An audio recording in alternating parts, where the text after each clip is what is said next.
קוראים לי ורד. אני אומנית בעיסת נייר.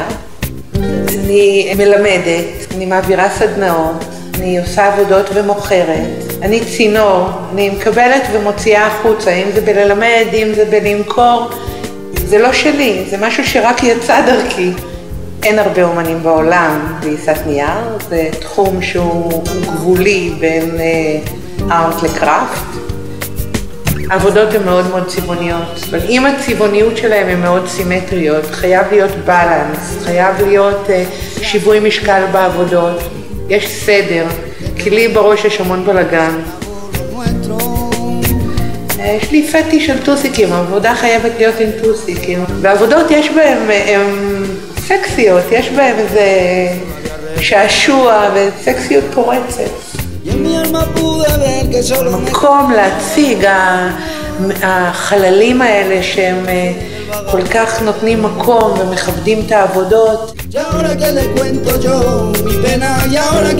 אם מישהו אומר לי, נורא בא לי פייה, אז זה מדליק לי את הדמיון, ישר אני אעשה 2-3, שכל אחד מהם יהיה אחר, כדי שיהיה לו את זכות הבחירה.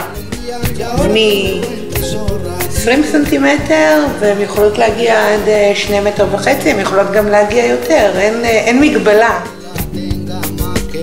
אני לא עובדת לפי יעדים, אני עובדת פשוט לפי מה שהבטן שלי אומרת לי, אני פשוט צריכה את זה בשביל להעביר, זה נשימה.